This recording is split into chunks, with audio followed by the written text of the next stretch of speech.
నమస్తే, welcome to X TV Telugu channel. ఈరోజు 5వ దేవత దశ మహావిద్యల్లో ఆ దేవత గురించి మనకి వివరించడానికి చినమస్తాదేవిని, ఆవిడ యొక్క ఆశీస్సుల్ని సదా పొందుతున్నటువంటి ఆరాధకులు శ్రీ భార్గవ దేవన గారు మన ముందున్నారు. ఇప్పుడు వివరిస్తారు. నమస్కారం. నమస్కారం అమ్మ. సో ఈరోజు మనము దశ మహావిద్యల్లో 5వ మహావిద్య గురించి తెలుసుకుందాం. ఆమెని త్రిపుర భైరవి. ఎవరి త్రిపుర భైరవి అంటే భైరవునితో పాటు ఉద్భవించిన దేవత ఈ త్రిపుర భైరవి అన్నమాట. ఈ భైరవి దేవతను ఎవరు ఆరాధించాలి అంటే, ఇప్పుడు నవగ్రహాలకి దశ మహావిద్యల్లో 9 మంది దేవతలు అయిపోతారు. మరి ఈ 10వ దేవత ఎవరికి ఇద్దాము అంటే లగ్న దేవత. ఈమె మోస్ట్ ఇంపార్టెంట్, చాలా ఇంపార్టెంట్. ప్రతి ఒక్కరూ కొలవాల్సిన దేవత త్రిపుర భైరవి దేవత. ఎందుకంటే అంతే కదండి, లగ్న బలం ఉండాలి కదా. కాబట్టి లగ్నానికి అధిష్టాన దేవత ఈమె. ఇంకా కొంతమందికి జాతకాలు ఏం తెలియదండి అంటుంటారు, మాకు పుట్టు పూర్వత్రాలు ఏమి తెలియదు. వీళ్ళు కూడా త్రిపుర భైరవిని ఆరాధించవచ్చు. ఎందుకు త్రిపుర భైరవిని ఆరాధించాలి అంటే, ఇప్పుడు చూడండి, కాళీ శనికి, తార గురువుకి ఇలా ఉన్నారు, ఒక్కొక్క గ్రహం ఒక్కొక్కరు. బట్ త్రిపుర భైరవి దేవత నవగ్రహాలను శాసిస్తుంది.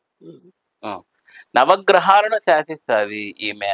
అందుకని జాతకమే తెలియని వాళ్ళు ఈ త్రిపుర భైరవి దేవతను ఆశ్రయించాలి, ఆరాధించాలి. చాలా ఈమె ఇంకా ఎట్లాంటి అంటే ఒక రకమైన వైబ్రేటింగ్ శక్తి ఈమె. అంటే ఇంకా ఈమెను ఆరాధిస్తే నవగ్రహాలను కూడా ఇంకా దంచి కొడుతుందంట ఆమె.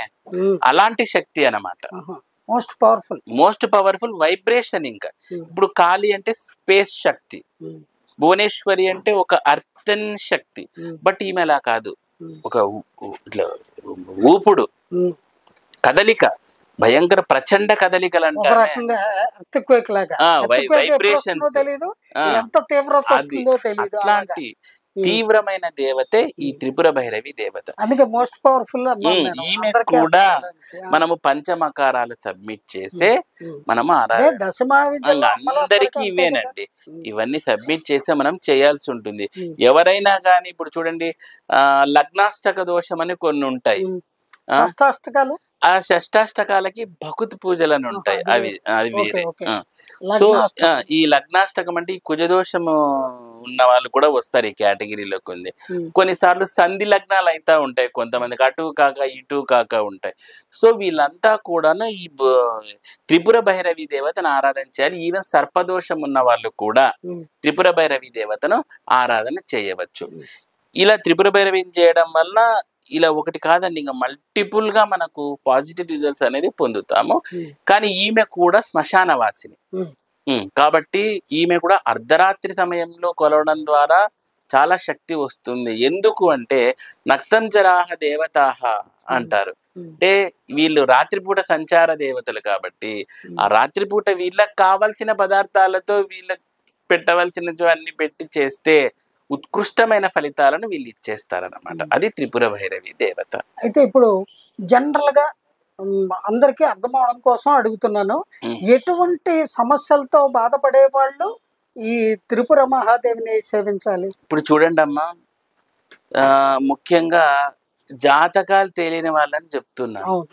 వీళ్ళు లగ్నాష్టకం అంటే కూడా అర్థం అవ్వాలి. లగ్నాధిపతి లగ్నంలో ఉండకుండా అష్టమంలో ఉన్నప్పుడు వీళ్ళని కొలవాల్సి ఉంటుంది. ఇక మా ప్రతి ఒక్క భావాన్ని కూడా ఈమె కంట్రోల్ చేస్తుంది. 12 భావాలు ఉన్నాయి కదా. ఇప్పుడు ఎందుకంటే నవగ్రహాలకు ఆధిపత్యం ఇచ్చేసారు ఈమెకు. ఇప్పుడు మనము కాలభైరవ స్వరూపం చూడండి, కాలభైరవ ఆరాధనలో కూడా భైరవుడు ఒక్కొక్క గ్రహాన్ని తన బాడీలో పెట్టేసుకున్నాడంట, రకరకాల అంగాల్లో. అలా భైరవుడు భైరవి అంతే. ఈ భైరవి కూడా అలా అన్ని నవగ్రహాన్ని తమలో ఇముడ్చుకోంది.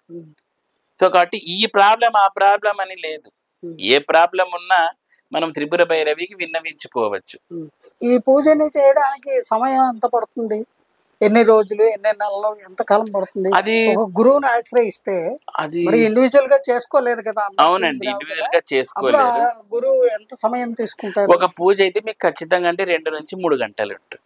అంతే, ఒక రోజులో అయిపోతుంది. ఒక రోజులో 3 గంటల్లో అయిపోతుంది. వామాచార విధి విధానం 3 గంటల్లో అయిపోతుంది. దీంట్లోనే నరనారీ తంత్రాలని కొన్ని ఉంటాయి. అవి 21 రోజులు జరుగుతాయి. తంత్రాలు మనం చేసుకున్నట్టులా ఉంటుంది. పిండి కొద్ది రొట్టె అంటాం చూడండి. ఇప్పుడు సుమారుగా ఎంత ఖర్చు పెట్టాల్సి ఉంటుంది ఎవరైనా ఇటువంటి సమస్యలు ఉన్న వాళ్ళు? మీకు ఒక 40,000 నుంచి 50,000 నుంచి 1,00,000 2 లక్షలు ఇంకా అదే గురువులు చెప్తారు ఇంకా కదా. వాళ్ళ అంటే మినిమం 50,000 చేతిలో పెట్టుకోవాలి. 50,000 చేతిలో పెట్టుకోవాలి. దానిని బట్టి ఉంటుంది.